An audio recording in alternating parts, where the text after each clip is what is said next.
अस्सलाम वालेकुम एवरीवन। मेरा नाम उसामा रियाज और आप गूगल लाइव स्ट्रीम का यूट्यूब चैनल देख रहे हैं। तो अभी मैं आप लोगों को यूनिवर्सिटी एग्रीकल्चर फैसलाबाद की जो जॉब्स आई हैं उनके बारे में बताने जा रहा हूं।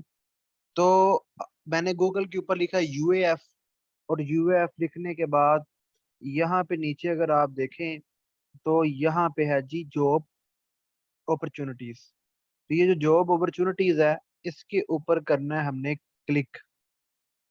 ठीक है, जॉब अपॉर्चुनिटीज के ऊपर मैंने किया क्लिक।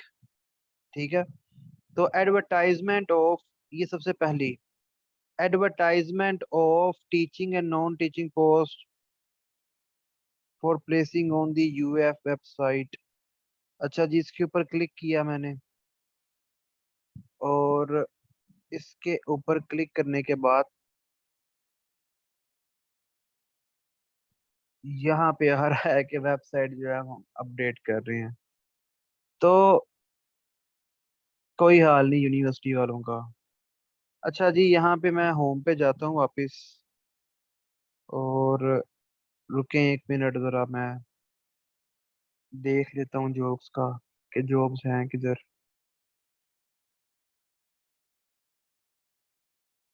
तो होम पे गए, और यहाँ पे है अनाउंसमेंट्स में सिचुएशन वैकेंट, इसके ऊपर किया मैंने क्लिक। ठीक है, इसके ऊपर क्लिक करने के बाद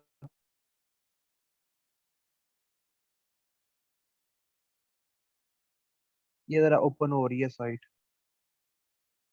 तो ये फाइल जो है जी ओपन हो गई है। तो ये जॉब्स आई हैं यूनिवर्सिटी एग्रीकल्चर फैसलाबाद में, ये नॉन टीचिंग पोस्ट हैं।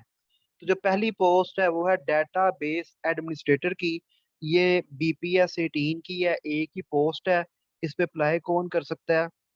एमएससी, एमएस या एमफिल, जिसने कंप्यूटर साइंस में की हो, और 2 साल का एक्सपीरियंस भी मांगा हुआ है। ठीक है, तो अगर किसी के पास 2 साल का एक्सपीरियंस है किस चीज का, handling and development of latest database technologies, इस चीज का अगर 2 साल का एक्सपीरियंस है, या फिर अगर किसी ने एमएससी, बीएस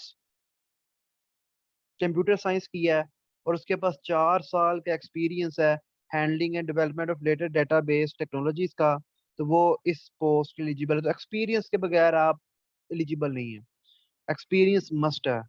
अगली जो पोस्ट है वो लॉ ऑफिसर की है।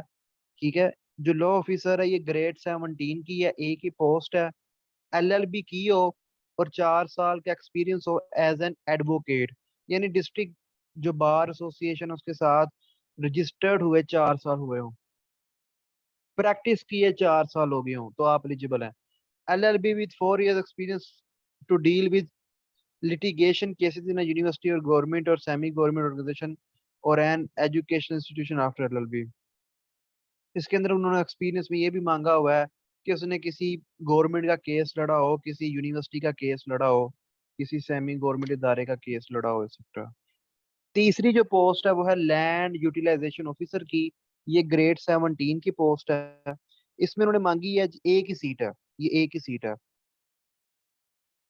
इसमें इन्होंने मांगा है फर्स्ट क्लास एमफिल एमएस या फिर equivalent degree after 18 years of education और masters degree from a foreign university in the subject of agronomy. Agronomy में जिस बंदे ने एमफिल की है वो इस पोस्ट के लिए अप्लाई कर सकता है, और एमफिल के साथ 2 साल का फार्म मैनेजमेंट का एक्सपीरियंस भी मांगा है। अकेली एमफिल नहीं, एमफिल के साथ 2 साल का फार्म मैनेजमेंट का एक्सपीरियंस भी मांगा हुआ है। ठीक है, फिर साथ वो नीचे लिखते हैं जी, ये भी लिखा हुआ है, furthermore the candidate with second division in MPhil but holding higher degree PhD could be considered.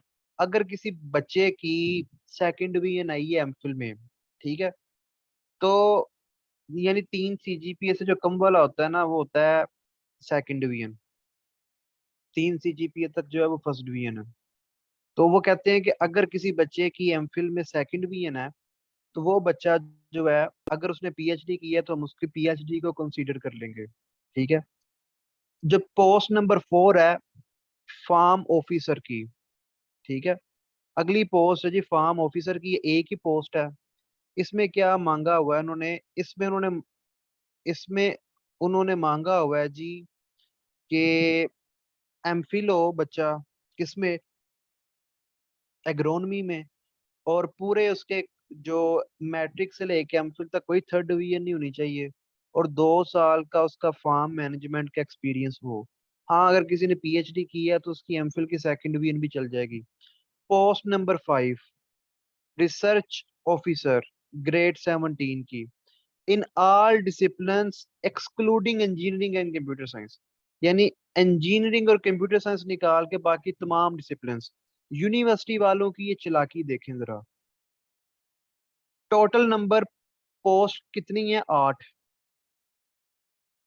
जो रिसर्च ऑफिसर होता है ना, ये हर डि- हर डिपार्टमेंट में कोई एक आध बंदा होता है रिसर्च ऑफिसर। जिस तरह पीबीजी डिपार्टमेंट के अंदर एक टीचर है, सर आरिफ मंजूर खान। सर आरिफ मंजूर खान जो है वो मुझे लगता था कि वो लेक्चरर हैं, लेकिन सर आरिफ मंजूर खान जो पीबीजी डिपार्टमेंट के हैं वो बेसिकली रिसर्च ऑफिसर हैं। ठीक है। तो सर आरिफ मंजूर खान जो है, उन्होंने, मैंने भी उनसे थर्ड सेमेस्टर में पीबीजी पढ़ी है, बड़े अच्छे टीचर हैं। तो वो लेक्चरर नहीं है, वो असिस्टेंट प्रोफेसर नहीं है, उनका जो डेजिग्नेशन है सर का, वो रिसर्च ऑफिसर का है। ठीक है। तो इसी तरह और भी डिपार्टमेंट्स में रिसर्च ऑफिसर्स हैं। अब यूनिवर्सिटी की ये चालाकी देखें कि उन्होंने कोई स्पेसिफिक सब्जेक्ट मेंशन नहीं किया। नंबर ऑफ पोस्ट 8 हैं, और यूनिवर्सिटी में डिपार्टमेंट कोई 50 हैं। सिर्फ पैसे इकट्ठे करने के लिए, अब मैथ वाले बच्चे अप्लाई कर दें रिसर्च ऑफिसर के लिए, तो मैथ वाले की सीट ही ना हो फिर। तो यूनिवर्सिटी वालों ने जस्ट पैसे इकट्ठे करने के लिए, उन्होंने कोई स्पेसिफिक सब्जेक्ट मेंशन नहीं किए कि इस सब्जेक्ट के हमें रिसर्च ऑफिसर चाहिए। उन्होंने ऑल डिसिप्लिन्स लिख दी है, all disciplines excluding engineering and computer science. ठीक है। तो ये ज्यादती वाली बात है कि इस 2023 में अगर आपने जस्ट पैसे इकट्ठे करने हैं तो ये हराम है। ठीक है, ये कोई तरीका नहीं है। ठीक है, इनको स्पेसिफिक सब्जेक्ट्स मेंशन करने चाहिए थे। ठीक है, ये कोई स्पेसिफिक सब्जेक्ट मेंशन करते कि हमें हॉर्टिकल्चर में रिसर्च ऑफिसर चाहिए, हमें एक्सटेंशन में चाहिए। ठीक है, जिस चीज में भी चाहिए था वो मेंशन करते। अब ऑल डिसिप्लिन्स तो बहुत ज्यादा है। ठीक है, मैंने एमफिल की हुई है पब्लिक पॉलिसी के अंदर, तो मैं भी अप्लाई कर दूं। ठीक है, वो भी तो फिर आ जाता है ना। तो वो भी फिर इसके अंदर ही आ जाएगा। तो ये तो ज्यादती वाली बात है कि ऑल डिसिप्लिन्स लिख दी हैं, इन्हें स्पेसिफिक मेंशन करना चाहिए था। हॉर्टिकल्चर, एग्रोनमी, बॉटनी, जोलॉजी, जो भी था। टोटल नंबर ऑफ पोस्ट 8 हैं, या तो 800 हों, तो फिर आप कहें कि जी सारी आ जाओ। तो 8 बंदे आपने रखने हैं, तो मेंशन करते, सिर्फ पैसे इकट्ठे करना मकसद है। ठीक है, पैसे इकट्ठे करना मकसद है बस। अच्छा, इसमें रिक्वायरमेंट क्या है, इसमें एमफिल रिक्वायरमेंट है। ठीक है, एमफिल रिक्वायरमेंट है जी। और एमफिल की हो फर्स्ट क्लास यानी फर्स्ट डिवीजन के साथ एमफिल की हो।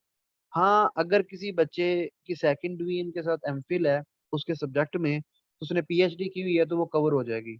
तो पीएचडी जो है वो कवर कर जाएगी, यानी जिस बच्चे ने किसी भी सब्जेक्ट में एमफिल किया है वो इस पोस्ट के लिए एलिजिबल है। लेकिन फिर मैं रिपीट कर दूं, ये आपने अप्लाई कर देना, फी जमा करवा देनी है, लेकिन कोई पता नहीं आपके सब्जेक्ट की सीट है या नहीं है। ठीक है, तो ये भी कोई पता नहीं है कि इन्होंने स्पेसिफिक मेंशन ही नहीं किया। ठीक है, कि हमें रिसर्च ऑफिसर चाहिए, ये हमने डीन ऑफिस में लगाना है बंदा, ये हमने लगा किसी प्रोजेक्ट में लगाना है, ये डिटेल के साथ बताना चाहिए। ठीक है, मतलब मैंने की हुई है पब्लिक पॉलिसी के अंदर अगर एमफिल, तो मैं अप्लाई कर देता तो मुझे यूनिवर्सिटी किधर एडजस्ट करेगी। ऑल डिसिप्लिन्स लिखा होगा ना, तो यहाँ तो all disciplines which are offered by university Faisalabad वो लिखते। ठीक है, तो ये एक ज्यादती वाली बात है कि डिटेल से इन्होंने कुछ लिखा नहीं है। आगे जी पोस्ट है रिसर्च ऑफिसर की ही, ये 4 पोस्ट है। In in the disciplines of engineering and computer science, यानी जो यूनिवर्सिटी में इंजीनियरिंग और कंप्यूटर साइंस जो दो ये सब्जेक्ट्स हैं। इंजीनियरिंग के अंदर भी देखें तो 4-5 तरह की इंजीनियरिंग यूनिवर्सिटी करवाती है। एग्री इंजीनियरिंग है, फूड टेक्नोलॉजी, फूड इंजीनियरिंग है। ठीक है, फिर सिस्टमेटिक इंजीनियरिंग है, एनवायरमेंटल इंजीनियरिंग है, टेक्सटाइल टेक्नोलॉजी है। ठीक है। तो इंजीनियरिंग भी यूनिवर्सिटी की 4-5 तरह की करवाती है, तो 4 सीटें हैं। अब ये भी 4 से ज्यादा तो इंजीनियरिंग डिपार्टमेंट है यूनिवर्सिटी के अंदर, ठीक है। तो कंप्यूटर साइंस में पता नहीं सीट है या नहीं, ये चारों की चारों कंप्यूटर साइंस की सीट्स ना हो, या एक कंप्यूटर साइंस की सीट और बाकी पता नहीं किसकी है। ये भी यहाँ पे भी स्पेसिफिकली मेंशन करना चाहिए था कि रिसर्च ऑफिसर चाहिए तो किधर चाहिए, ठीक है, तो किधर चाहिए। तो इसमें भी इन्होंने मांगा गया जी फर्स्ट क्लास एमफिल हो, ठीक है, यानी एमफिल होनी चाहिए कंप्यूटर साइंस में, ये जो इंजीनियरिंग करवाई जाती है। अब यूनिवर्सिटी वालों ने कोई मैकाट्रॉनिक्स इंजीनियरिंग वाला बंदा तो रखना नहीं है, क्योंकि यूएफ के अंदर मैकाट्रॉनिक्स से तो कुछ पढ़ाया नहीं जाता, ठीक है ना, वहाँ पे कोई मैकेनिकल या इलेक्ट्रॉनिक्स का या इलेक्ट्रिकल इंजीनियरिंग का काम है। उसके बाद है आर्ट डिजाइनर, ग्राफिक्स, ये देखें ग्राफिक डिजाइनर की कितनी सीट है। तो ये ग्रेड 17 की पोस्ट है, ये एक ही पोस्ट है। मास्टर्स डिग्री होनी चाहिए जी फाइन आर्ट में, ठीक है, तो ये मास्टर जो है ना, ये एम ए फाइन आर्ट्स हो, और फर्स्ट डिवीजन हो, और 3 साल का एक्सपीरियंस हो कमर्शियल डिजाइनिंग का, ठीक है, डिग्री के बाद 3 साल का एक्सपीरियंस होना चाहिए कमर्शियल डिजाइनिंग का। पोस्ट नंबर 8, पोस्ट नंबर 8 जो है जी वो है शॉप सुपरिटेंडेंट रिपेयर सेल, ये है BPS 17 की पोस्ट। इसमें इसमें देखें ग्रेड 17 की पोस्ट है, जरा क्राइटेरिया चेक करें। मैट्रिकुलेशन, मैट्रिक हो, मैट्रिक के बाद डिप्लोमा किया हो, diploma in electromechanical and radio mechanic, ठीक है, from a government recognised institute, minimum 5 years experience specially in electricity and electronics, experience repair maintenance वगैरह। तो आप में से तो कोई बंदा है नहीं है जिसने ये electro mechanical and radio mechanic का डिप्लोमा किया होगा, ठीक है, तो ये तो आपके बस की बात नहीं है। उसके बाद रिसर्च असिस्टेंट, ठीक है, ये जो रिसर्च असिस्टेंट है ना, इसकी 25 सीट्स हैं। इसकी क्या क्वालिफिकेशन है जी, मास्टर्स डिग्री हो, 16 साल एजुकेशन रिक्वायर्ड है, किसी सब भी सब्जेक्ट में, या बीएससी ऑनर्स की हो, एग्रीकल्चर में की हो, बीएससी ऑनर्स जोलॉजी में की है, बॉटनी में की है, मैथ में की है, बीएस, बीएस वाला भी एलिजिबल है, यानी 16 years ऑफ एजुकेशन एलिजिबल है, ठीक है। अब ये जो रिसर्च असिस्टेंट है ना, ये होता क्या है, हर डीन ऑफिस के अंदर, ये जो चेयरमैन का ऑफिस होता है ना, उसके अंदर जो उनके ऑफिस के अंदर जो वो क्लैरिकल स्टाफ, यानी ऑफिस असिस्टेंट, असिस्टेंट, ये असिस्टेंट की पोस्ट है। जिस तरह आप दूसरे डिपार्टमेंट्स में पोस्ट आती है ना असिस्टेंट की, असिस्टेंट का काम होता है कि उसने जो चेयरमैन है या जो डीन है, उसकी कोऑर्डिनेशन करवाना क्लैरिकल स्टाफ के साथ, ठीक है। चेयरमैन ने खुद तो नहीं ना क्लर्कों के पीछे भागना होता, तो चेयरमैन साहब ने या डीन साहब ने एक बंदे को कहना होता है, उस बंदे ने फिर वो क्लैरिकल स्टाफ से काम करवाना होता है, ठीक है। It is just like a head clerk, ठीक है, यहाँ आप कह लें कि ये डीन के पीए की तरह ही है। लेकिन ये जो रिसर्च असिस्टेंट है, ये ग्रेड 16 की पोस्ट है, ठीक है, अच्छी पोस्ट है। तो इसके अंदर तमाम लोग एलिजिबल है जिनके पास 16 years ऑफ एजुकेशन है, 16 साल एजुकेशन है, एमए की है, एमएससी की है, किसी भी सब्जेक्ट में की है, आप एलिजिबल हैं, ठीक है। अगर आपने एमए एमएससी किसी भी सब्जेक्ट में किया, आप एलिजिबल हैं। अगर आपने बीएस किया है, किसी भी सब्जेक्ट में बीएस किया है, तो आप एलिजिबल हैं इस पोस्ट के लिए, ठीक है। तो आप इस पोस्ट के लिए एलिजिबल हैं। अगर आपने बीएससी ऑनर्स भी किया है, तो आप इस पोस्ट के लिए एलिजिबल हैं, ठीक है। तो ये एक जनरल सीट है, इसमें हर बच्चा एलिजिबल है, ठीक है। किसी भी बच्चे ने किसी भी चीज में अगर डिग्री की है, किसी भी सब्जेक्ट में अगर डिग्री की है, तो वो इस पोस्ट के लिए एलिजिबल है। उसके बाद रेफरेंस असिस्टेंट, रेफरेंस असिस्टेंट जी ग्रेड 16 की पोस्ट है, ये एक ही सीट है। BA BSc at least in second division with diploma in library sciences, तो लाइब्रेरी साइंसेज में जिसने डिग्री की है ना, वो इसके लिए एलिजिबल है। यहाँ उन्होंने कहा जी BSc honours of agriculture animal husbandry या डीवीएम, और सीजीपीए जो है वो रेफरेंस असिस्टेंट देखें जरा। तो रेफरेंस असिस्टेंट के लिए एग्रीकल्चर वाला भी, एनिमल हस्बेंड्री और डीवीएम में जिसने एग्री इंजीनियरिंग में डिग्री की है 2.5 सीजीपीए के साथ, वो भी इस पोस्ट के लिए एलिजिबल है, ठीक है। तो वो भी इस पोस्ट के लिए एलिजिबल है। BSc honours agriculture animal husbandry, DVM agri engineering, CGPA 2.5, तो वो बंदा भी एलिजिबल है। उसके बाद असिस्टेंट अकाउंट ऑफिसर, ये ग्रेड 16 की पोस्ट है, 4 सीट्स हैं। इसमें MCOM MBA वाले 1 साल का एक्सपीरियंस मांगा हुआ है, या फिर BCOM BBA किया हो और 3 साल का एक्सपीरियंस, या बैचलर्स डिग्री की हो एक यूनिवर्सिटी से, ठीक है, अकाउंट्स वगैरह के अंदर, ऑडिट्स वगैरह में। सॉरी, बैचलर्स डिग्री की हो from university by the higher education commission with 3 years experience related to accounts. तो जिसने अगर कोई और भी डिग्री की है, सादा BA भी किया है, लेकिन उसके बाद 3 साल का एक्सपीरियंस है अकाउंट्स और ऑडिट्स का, तो वो भी इसके अंदर एलिजिबल है। फिर इसके अलावा उन्होंने इंटरमीडिएट भी कहा हुआ है, किसी बंदे ने 12 पढ़ा हुआ है बंदा, और उसने अकाउंट्स और ऑडिट्स में काम किया हुआ है, यानी वो गवर्नमेंट का कोई बंदा ही होगा ना जिसने अकाउंट्स और ऑडिट्स में काम किया होगा, तो 7 साल का एक्सपीरियंस। अगर कोई 12 जमातों की बेस के ऊपर अप्लाई करता है तो उसे 7 साल का एक्सपीरियंस शो करना पड़ेगा। फिर मैट्रिक वाला भी अप्लाई कर सकता है इस पोस्ट के लिए, लेकिन मैट्रिक वाला जो अप्लाई करेगा उसके पास 10 साल का एक्सपीरियंस होना चाहिए अकाउंट्स और ऑडिट्स में। उसके बाद एसोसिएट इंजीनियर की पोस्ट है। एसोसिएट इंजीनियर की ये 16 पोस्ट है, लैब सुपरिटेंडेंट की ये ग्रेड 16 की हैं, 16 पोस्ट हैं।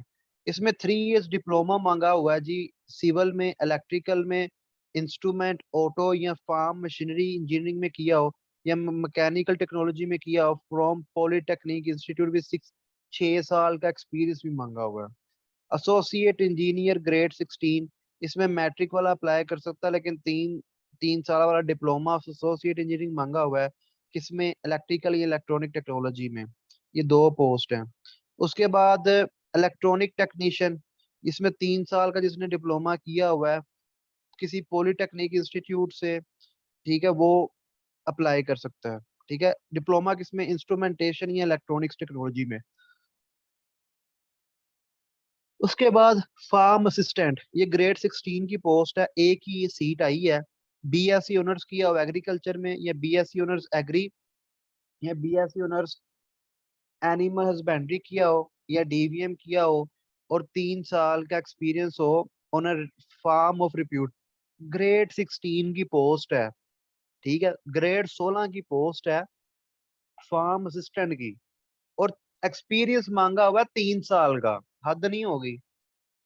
अगर कोई बंदा एक रेप्यूटेड फर्म के ऊपर 3 साल से जॉब कर रहा है, तो इट मीन्स कि वो ग्रेड 16 से ज्यादा अच्छी पे ले रहा होगा वहां पे, या उससे ज्यादा क्रॉस करने वाला होगा।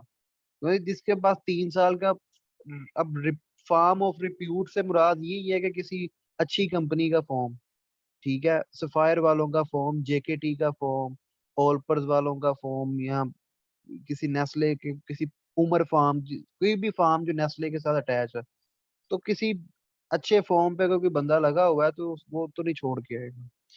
ठीक है, फार्म असिस्टेंट की पोस्ट के लिए। फिर लाइब्रेरी टेक्नोलॉजी, ये टेक्नोलॉजिस्ट, सॉरी, तो लाइब्रेरी टेक्नोलॉजिस्ट, इसमें एक ही सीट है, मैट्रिक किया हो और 15 साल का एक्सपीरियंस हो एज अ हेड सर्चर, या बैचलर्स ऑफ लाइब्रेरी साइंसेस की हो और 5 साल का एक्सपीरियंस हो लाइब्रेरी वर्क का। तो ये जो यूनिवर्सिटी में लाइब्रेरी के अंदर लगे हुए हैं ना, वही अप्लाई कर सकते हैं। ठीक है, एक्सपीरियंस हम किधर से लेकर आए।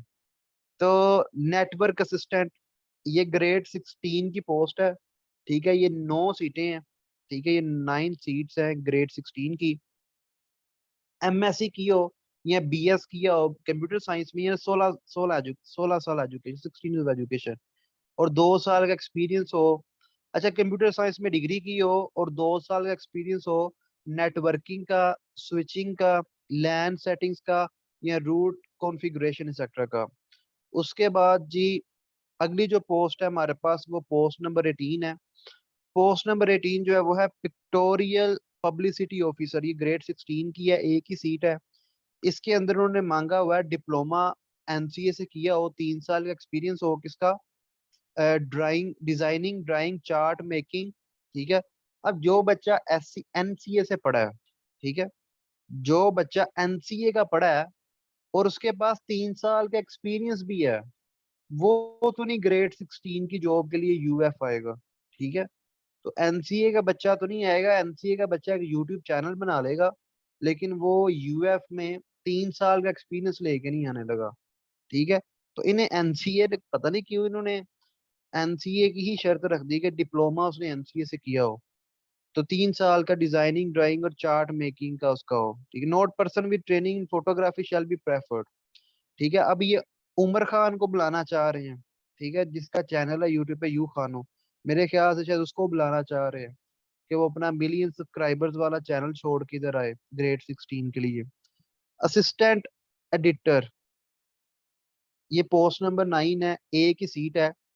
तो जो जहाँ पे एक्सपीरियंस लिखा होता है ना, ये बड़ी कोई परेशान कुन बात होती है। ये कोई 1960 1970 की दहाई तो चल नहीं रही कि प्राइवेट सेक्टर जो है वो ग्रोथ नहीं कर पा रहा और सिर्फ सरकारी नौकरी है। इनको इस चीज को समझना चाहिए कि ये जो ग्रेड 16 14 वगैरह की सीट्स है, 5 5 साल का, 3 3 साल का एक्सपीरियंस लिखा हुआ है, तो कोई बंदा पागल नहीं होगा कि जो कोई अच्छी प्राइवेट जॉब 3 साल के एक्सपीरियंस के साथ छोड़ के इधर आएगा और जीरो से स्टार्ट लेगा। ठीक है। गवर्नमेंट जॉब ग्रेड 17 की अच्छी लगती है, 16 के लिए कोई एक्सपीरियंस पर्सन तो नहीं छोड़ के आएगा। तो असिस्टेंट एडिटर ग्रेड 16 का, बैचलर्स डिग्री जर्नलिज्म में हो, और 3 साल का एक्सपीरियंस हो एडिटिंग, ट्रांसलेटिंग, राइटिंग आर्टिकल्स। अभी जो एक्सपीरियंस है ना, वो तो मुझे लगता है ऐसे ही एक्सपीरियंस बनवा बनवा के लोगों ने अप्लाई करना है। स्टेनोग्राफर ग्रेड ग्रेड 15 की पोस्ट है, इंटर किया हो। ठीक है। इसमें इन्होंने शॉर्ट हैंड मांगा हुआ है। शॉर्ट हैंड से मुराद ये एक लैंग्वेज है। शॉर्ट हैंड एक लैंग्वेज है। ठीक है। तो शॉर्ट हैंड, उसे 80 वर्ड्स इंग्लिश के 1 मिनट में लिखने आने चाहिए, सॉरी, स्पीड ऑफ 80 वर्ड्स पर मिनट इन शॉर्ट हैंड, और पैं यानी 80 लफ्ज वो, वर्ड से मुराद, ठीक है, ये 80 वर्ड्स वो लिख सकता हो इंग्लिश के 1 मिनट में, और 35 वर्ड्स वो टाइप कर सकता हो टाइपराइटर के ऊपर। ठीक है। फिर कैमरामैन है, अगली पोस्ट जो है पोस्ट नंबर 21, वो कैमरामैन की एक ही पोस्ट है, इंटर किया हो 6 साल का एक्सपीरियंस, 6 इयर्स का एक्सपीरियंस। तो ये शायद बेचारा कोई आ जाए जो अपना काम ना चला सका हो, तो वो आ सकता है। अदरवाइज आजकल तो टैलेंट का जमाना है। ठीक है। कैमरामैन, अगर आपको तस्वीर खींचनी आती है, आप कैमरामैन है, तो आप लाखों रुपए कमा सकते हैं। ठीक है। तो नेटवर्क टेक्नीशियन ग्रेड 14 की ये पोस्ट है, एक ही पोस्ट है, इंटर किया हो जी, और डिप्लोमा हो माइक्रोसॉफ्ट सर्टिफाइड सिस्टम इंजीनियर का। ठीक है। और 1 साल का एक्सपीरियंस हो नेटवर्किंग का। ठीक है। 1 साल का नेटवर्क इन्वायरमेंट का वगैरह वगैरह का। सब इंजीनियर ग्रेड 14 की पोस्ट है, 2 सीटें हैं, डिप्लोमा किया हो। ठीक है। इंजीनियरिंग में डिप्लोमा किया हो, किसी भी इंजीनियरिंग में डिप्लोमा किया हो। और एनालिस्ट डाटा एनालिस्ट जो है ग्रेड 13 की पोस्ट है। मैंने जिंदगी में पहली दफा ग्रेड 13 की कोई सीट देखी है। तो ग्रेड 13 की पोस्ट है और 3 सीट्स हैं। बैचलर्स ऑफ कंप्यूटर साइंस की हो, ठीक है, या बैचलर्स डिग्री की हो सेकेंड डिवीजन के साथ, मैथ में, स्टैट में, इकोनॉमिक्स में, और 8 हफ्तों की कंप्यूटर ऑपरेशन की ट्रेनिंग हो। ठीक हो गया। Math math media math media producer mass media professor producer, ये ग्रेड 13 की पोस्ट है, बैचलर्स डिग्री की हो जर्नलिज्म में, और 2 साल का एक्सपीरियंस हो मीडिया प्रोडक्शन का। ठीक है। 2 साल का मीडिया प्रोडक्शन का एक्सपीरियंस हो। उसके बाद जूनियर कंप्यूटर ऑपरेटर ग्रेड 12 की, ग्रेड 12 की पोस्ट है, 3 सीट्स है। F S C F A यानी इंटर किया हो, और एम एस ऑफिस का नॉलेज हो। ठीक है। या इंटरमीडिएट आईसीएस किया हो, और टाइपिंग स्पीड लिखी हुई है 40 वर्ड्स 1 मिनट के अंदर वो टाइप कर सकता हो इंग्लिश के अंदर कंप्यूटर पे। आप लोग भी एलिजिबल हैं इस पोस्ट के लिए, जिनकी अभी बीएससी की डिग्री नहीं हुई, उन्होंने इंटर तो किया है ना। आप लोग भी इस पोस्ट के लिए एलिजिबल हैं। ठीक है। तो आप लोग भी इस पोस्ट के लिए एलिजिबल हैं। ठीक है, तो आप लोग भी इस पोस्ट के लिए एलिजिबल है जो अभी सेशन में है, तो आप सब के सब इस पोस्ट के लिए एलिजिबल है। ये ग्रेड 12 की पोस्ट है, आप लोग इसके लिए एलिजिबल है, आप लोग अप्लाई कर सकते हैं इसके लिए। असिस्टेंट इंस्ट्रूमेंट टेक्नीशियन, ठीक है, इंस्ट्रूमेंट्स टेक्नीशियन, इसमें क्या मांगा हुआ है, मैट्रिक किया हो साइंस के साथ और फिर 3 साल का डिप्लोमा किया हो पॉलिटेक्निक, किसी भी पॉलिटेक्निक इंस्टीट्यूट इंस्टीट्यूट से। डिप्लोमा किस में किया हो, इंस्ट्रूमेंटेशन में या इलेक्ट्रॉनिक्स टेक्नोलॉजी में। उसके बाद है जी इक्विटेशन, इक्विटेशन इंस्ट्रक्टर, ये ग्रेड 11 की पोस्ट है, एक ही सीट है। मैट्रिक किया हो, ठीक है, मैट्रिक विद कोर्स इन इक्विटेशन। तो जिस बंदे ने मैट्रिक के अंदर इक्विटेशन यानी मैट्रिक किया और उसका एक कोर्स है इक्विटेशन का, अब ये इक्विटेशन जो है ये with a course in equitation from Pakistan army recognised institute and having 5 years practical, यानी पहले आए एक बंदे ने मैट्रिक किया, मैट्रिक करने के बाद वो आर्मी के जो स्टेबल्स हैं, ठीक है, अस्तबल्स हैं, वहां से उसने कोर्स किया हो इक्विटेशन का। ये इक्विटेशन इंस्ट्रक्टर पता है क्या होता है, घोड़ों घुड़सवारी सिखाने वाला इंस्ट्रक्टर, ठीक है। जिस इक्वी ये इक्विटेशन से मुराद है घुड़सवारी, ठीक है। तो ये घोड़ों के अंदर आते हैं, ठीक है ये। अच्छा, तो घुड़सवारी सिखाने वाला टीचर, तो मैट्रिक किया हो बंदे ने, उसके बाद उसने इक्विटेशन के अंदर कोई कोर्स किया हो, तो आर्मी के अंदर तो बकायदा होता है, ठीक है। इस तरह ही पुलिस के अंदर इक्विटेशन इंस्ट्रक्टर्स होते हैं, तो इस तरह का सीन है। फिर कोई आर्मी का ही रिटायर्ड बंदा चाहिए in short. Game instructor, game instructor ने 3 पोस्ट हैं, इसने क्या किया हो, इंटर किया हो, ठीक है, यानी FA FSC ICS वगैरह किया हो, ICOM किया हो, FA किया हो, 3 साल का एक्सपीरियंस हो, ठीक है, और डिप्लोमा हो बाद में फिजिकल एजुकेशन का, यानी जिस बंदे ने फिजिकल एजुकेशन का डिप्लोमा किया है, ठीक है, वो बंदे को रख लेंगे। और इन्होंने साथ लिखा हुआ है कि प्रेफर उसे करेंगे जो नेशनल लेवल के ऊपर खेल चुका है, ठीक है, कोई गेम खेल चुका है। उसके बाद जूनियर क्लर्क की पोस्ट है 45, गोल्डन अपॉर्चुनिटी, 45 सीट्स है। इसमें कौन कौन अप्लाई कर सकते हैं, ये बड़ी अच्छी अपॉर्चुनिटी है। यानी अगर आप यूनिवर्सिटी से एमफिल करना चाहते हैं UF से और वहीं पे आपकी जॉब हो जाए, तो एमफिल भी करते रहें और ये जॉब भी करते रहें। ये जॉब बड़ी अच्छी अपॉर्चुनिटी है। ये जॉब के लिए अप्लाई कौन कर सकता है, FSC की हो या FA किया हो या ICS किया हो, ठीक है, यानी आपने इंटर किया हो, ठीक है। और इसके साथ साथ क्या मांगा हुआ है, 25 वर्ड्स पर मिनट आपकी कंप्यूटर के ऊपर टाइपिंग स्पीड हो, यानी 1 मिनट में आप 25 वर्ड्स लिखने की कैपेसिटी रखते हो, कंप्यूटर के ऊपर टाइप करने की कैपेसिटी रखते हो। And proficient in Microsoft office और any other compatible office application and he she demonstrate such proficiency, यानी आपका एक प्रोफिशिएंसी टेस्ट भी होगा। अब ये प्रोफिशिएंसी टेस्ट क्या होता है, मतलब आप एक पेज आपको दे दिया जाएगा जिसके ऊपर एक लाइन लिखी होगी और वो आपको कहेंगे कि उस लाइन के अंदर कुछ वर्ड्स बोल्ड होंगे, कुछ अंडरलाइन होंगे, ठीक है, कुछ जो है वो कुछ इटैलिक होंगे। तो आपने खूब बखूब उस तरह टाइप करना है जिस तरह उस पेज के ऊपर वर्ड्स लिखे हुए हैं ना, तो आपने भी खूब बखूब उसी तरह ही वो सारा कुछ परफॉर्म करना है, ठीक है। जो भी उस पेज के ऊपर जिस तरह भी टाइपिंग है, जो भी स्टाइल वगैरह मारा हुआ है, आपने कंप्यूटर के ऊपर वो ही सेम टू सेम करना है। ये होता है प्रोफिशिएंसी टेस्ट। तो मेरा मशवरा यही है कि आप सब के सब इसमें अप्लाई लाजमी करो, इस पोस्ट के लिए सब लोग अप्लाई लाजमी करो, ठीक है। 45 सीट्स है, जॉब होने के चांसेस अच्छे हैं, ठीक है। जरूरी नहीं कि आप इधर ही रहो, FS MPhil होते ही छोड़ देना ये जॉब, या कोई और जॉब होगी तो ये जॉब छोड़ देना, ठीक है। तो जब तक MPhil होगी यूनिवर्सिटी में रहना है, तो MPhil में कौन सा कोई इतना पढ़ना होता है। तो या कोई भी डिग्री कर रहे हो या नहीं भी कर रहे, वेले हो, ठीक है, तो फिर भी अप्लाई कर दो, ठीक है। कुछ ना होने से बेहतर है कि कुछ मिल जाए। तो इसके अलावा ऑफिस, इसके अलावा जी है, जी अगली पोस्ट जो है वो है offset machine man.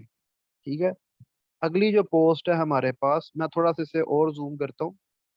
Offset machine man, 3 साल का mechanical diploma from a recognised polytechnic institute और 10 साल का एक्सपीरियंस मांगा हुआ है। ये तो आपके बस की बात नहीं है। उसके बाद जी प्लांट सुपरिटेंडेंट ग्रेड 11 की पोस्ट है, ए की पोस्ट है। डिप्लोमा मांगा हुआ है, 3 साल का एक्सपीरियंस मांगा हुआ है, आप में से कोई भी इसके लिए एलिजिबल नहीं है। प्रेस असिस्टेंट 2 पोस्ट है, बैचलर्स डिग्री मांगी हुई है, 3 साल का एक्सपीरियंस मांगा हुआ है, तो आप लोग एलिजिबल नहीं है। उर्दू आर्टिकल्स राइटर, इसमें बैचलर्स डिग्री मांगी हुई है जी, और 1 साल का एक्सपीरियंस मांगा हुआ है, तो आप लोग एलिजिबल नहीं है। इमाम मस्जिद ग्रेड 19 की पोस्ट है, सॉरी ग्रेड 9 की पोस्ट है, ग्रेड 9 की पोस्ट है इमाम मस्जिद की। Dars Nizami and having sound knowledge of the holy Quran and the hadith, तो जिसने दरस निज़ामी का कोर्स किया है, तो वो बंदा जो है वो इमाम मस्जिद के लिए अप्लाई कर सकता है। यूनिवर्सिटी में 4 इमाम मस्जिद की पोस्ट आई हैं। अच्छा, ये मेन कैंपस में नहीं रखेंगे, और भी कैंपसेस हैं यूनिवर्सिटी की, ये वहां भी भेज सकते हैं। यूएफ के अंदर मुलाजमत से मुराद ये नहीं कि आप मेन कैंपस में रहें, आपको पार्स कैंपस में भी भेजा जा सकता है। ठीक है, तो पार्स कैंपस में भी भेजा जा सकता है, आपको कम्युनिटी कॉलेज में भी भेजा जा सकता है। ठीक है, टेक्नीशियन ईसीडी। ठीक है, टेक्नीशियन ईसीडी जो है ग्रेड 19 की पोस्ट है, इसके अंदर 7 साल का एक्सपीरियंस है, तो रह नहीं देते हैं इसे। उसके बाद जी फोरमैन G1 ग्रेड 9, इसके अंदर फोरमैन जो है ना, इसके अंदर 15 साल का एक्सपीरियंस है, रहने दें। 5 साल की आपके मुतालिक नहीं है। ट्रैक्टर ड्राइवर आपके मुतालिक नहीं है। पोल्ट्री सुपरवाइजर, इसके अंदर भी 1 साल का एक्सपीरियंस है, तो आपके पास तो नहीं है एक्सपीरियंस। ठीक है, और वीमेन डिस्पेंसर, इसके अंदर वीमेन डिस्पेंसर के अंदर भी कोई एक्सपीरियंस मांगा हुआ है? नहीं, इसके अंदर एक्सपीरियंस नहीं मांगा। वेटरनरी असिस्टेंट, इसमें स्कूल मतलब मैट्रिक किया हो और वेटरनरी असिस्टेंट का कोर्स किया हो। ठीक है, और जूनियर लैब असिस्टेंट, ये फिर आप सारे एलिजिबल हैं। ये नीचे वाली पोस्ट जो है ना, इसमें सारे एलिजिबल हैं, लेकिन ये पोस्ट जो है दर्जा चहारम की हैं। ठीक है, ये दर्जा चहारम की पोस्ट है, फोर्थ स्केजुअल की पोस्ट है। इन पोस्ट के लिए अप्लाई किस तरह करना है? इन पोस्ट के लिए जो अप्लाई है वो होगा ऑनलाइन। ठीक है, यूनिवर्सिटी की वेबसाइट पे ऑनलाइन अप्लाई होगा। ठीक है, और ऑनलाइन अप्लाई होने के बाद आपने उसका प्रिंट लेना है। ठीक है, 1 कॉपी ऑफ एप्लीकेशन, ठीक है, साइन करना है एप्लीकेशन। उसके बाद लिखा हुआ है जी on plain paper is required. अच्छा, however 1 copy of the application plain paper is required for the post. अच्छा, ये जो दर्जा चहारम की पोस्ट है ना, ग्रेड 1 से लेके ग्रेड 4 वाली, इनके लिए ऑनलाइन अप्लाई नहीं है। इनके लिए क्या है कि एक सादा कागज लेना है, उसके ऊपर एप्लीकेशन लिखनी है कि मैं इस पोस्ट के लिए अप्लाई करना चाहता हूँ। ठीक है, तो बाकी जो लोग हैं वो ऑनलाइन अप्लाई करेंगे ग्रेड 5 से ऊपर वाली पोस्ट के लिए। फीस किस तरह जमा करवानी है इन पोस्ट के लिए? तो एमसीबी बैंक के अंदर फीस जमा होगी, ये अकाउंट नंबर वगैरह लिखा हुआ है। फीस कितनी जमा होगी? रिसर्च ऑफिसर के लिए अब अप्लाई करना है तो 1500 फीस है। बीपीएस 17 या उससे बड़ी वाली सीट्स के लिए अप्लाई करना है तो 1000 रुपया फीस है। हर पोस्ट का अलग अलग वाउचर फिल करना है। ठीक है, हर पोस्ट का अलग अलग वाउचर होगा। ग्रेड 5 से ग्रेड 16 की जो पोस्ट है उनकी 500 फीस है। यानी मैं आप लोगों को कह रहा था जूनियर क्लर्क में अप्लाई करो, और एक और थी इंटर बेस के ऊपर अप्लाई करने वाली, तो उसकी 500 रुपया फीस है। तो जूनियर क्लर्क में अप्लाई करने की जो फीस है वो 500 है। फिर वो जो रिसर्च असिस्टेंट है उसकी जो फीस है वो भी 500 है। तो रिसर्च असिस्टेंट की भी फीस 500 है। अच्छा, इसमें जो है ना, टेस्ट का मैं आपको बताता चलूँ। मुझे ये जो पोस्ट है ना, ये जनरल सीट्स है। जो रिसर्च जो रिसर्च असिस्टेंट की पोस्ट है और जो जूनियर क्लर्क की पोस्ट है, ये है जनरल सीट्स। इनका सिलेबस क्या होगा? इनका जो रिसर्च असिस्टेंट की पोस्ट है ना, इसका सिलेबस होगा जनरल नॉलेज, इंग्लिश और कंप्यूटर साइंस। ये कंप्यूटर साइंस के जो एमसीक्यूज है, कंप्यूटर साइंस से रेलिवेंट एमसीक्यूज आएंगे। जो माइक्रोसॉफ्ट ऑफिस वगैरह है, इसके रेलिवेंट एमसीक्यूज आएंगे। ठीक है, तो मैंने जो कल से क्लासेस स्टार्ट करवानी है, जो मेरा पेड बैच है जिसकी कल से क्लासेस स्टार्ट होगी उसके अंदर ये मैं तैयारी करवाऊंगा। जूनियर क्लर्क के जो सीट है उसके अंदर भी यही है, जीके, इंग्लिश और कंप्यूटर साइंस। ठीक है, तो कल से मेरा सेशन स्टार्ट हो रहा है, उसमें जूनियर क्लर्क की भी तैयारी होगी और इसमें रिसर्च असिस्टेंट की भी तैयारी होगी। ठीक है, और मैं भी सोच रहा हूँ कि मैं जरा एक टेस्ट दूं यूनिवर्सिटी का, ताकि मुझे पता चले यूनिवर्सिटी वाले करते क्या है, इनका प्रोसेस क्या है या नहीं। मैं सोच रहा हूँ कि मैं किसी एक आध सीट के ऊपर अप्लाई करूं ताकि पता चल सके कि इसमें ट्रांसपेरेंसी कितनी है। अभी मैं सोच रहा हूँ लेकिन कंफर्म नहीं है। तो क्योंकि मुझे आइडिया नहीं है क्योंकि यूनिवर्सिटीज का अगर तो पीपीएससी एफपीएससी वाले अगर टेस्ट लें तो ट्रांसपेरेंसी शो होती है। ठीक है, यानी एक थर्ड पार्टी अगर टेस्ट लेती है तो शफाफियत थोड़ी सी शो होती है कि अपना बंदा नहीं रख लेंगे। लेकिन अगर कोई डिपार्टमेंट, कोई यूनिवर्सिटी, कोई कॉलेज खुद ही सीटें अनाउंस करे, खुद ही वो टेस्ट ले, तो वो शफाफियत जो है ना वो कॉम्प्रोमाइज भी हो सकती है। मैं ये नहीं कहता कि यूनिवर्सिटी के अंदर सिफारिश बेस ही सारा कुछ होगा। ठीक है, मैं कोई इल्जाम नहीं लगा रहा, अल्लाह माफ करे। मैं जस्ट ये कह रहा हूँ कि जो है ना ट्रांसपेरेंसी ज्यादा होती है कि जब भी आप पब्लिक सर्विस कमीशन वगैरह के एग्जाम्स देते हैं, पीपीएससी पे, क्योंकि वो थर्ड पार्टी है, उसका डिपार्टमेंट के साथ कोई लेना देना नहीं होता। तो मुझे आइडिया नहीं है कि यूनिवर्सिटी वगैरह वाले क्या इनका प्रोसीजर होता है। तो मुझसे बहुत ज्यादा स्टूडेंट्स पूछते हैं कि सर टेस्ट होगा, इंटरव्यू होगा, ये होगा, वो होगा। तो मुझे इनका बिल्कुल भी आइडिया नहीं है। तो इसलिए मैं सोच रहा हूँ कि मैं कोई एक आध जरा इस प्रोसेस को मैं जरा देखूं कि कितना कोई इसके अंदर जो है ना वो शफाफियत है इसके अंदर। तो बाकी जूनियर क्लर्क के अंदर लाजमी आप लोग अप्लाई कीजिएगा। ठीक है, वो इंटर बेसिस के ऊपर अप्लाई होगा, टाइपिंग टेस्ट की परेशानी नहीं लेनी, प्रोफिशिएंसी टेस्ट की परेशानी नहीं लेनी। ठीक है, उसकी जो है वो मैं आपको प्रैक्टिस करवाऊंगा, जो मेरे पेड स्टूडेंट्स हैं, ठीक है, जिनकी कल से क्लासेस है। तो टाइपिंग टेस्ट की मैं वो एप्स वगैरह मैं आपको बताऊंगा। आपने वो ऐप डाउनलोड कर लेनी है अपने लैपटॉप के अंदर, अपने कंप्यूटर के अंदर, उसके ऊपर टाइपिंग की प्रैक्टिस करनी है।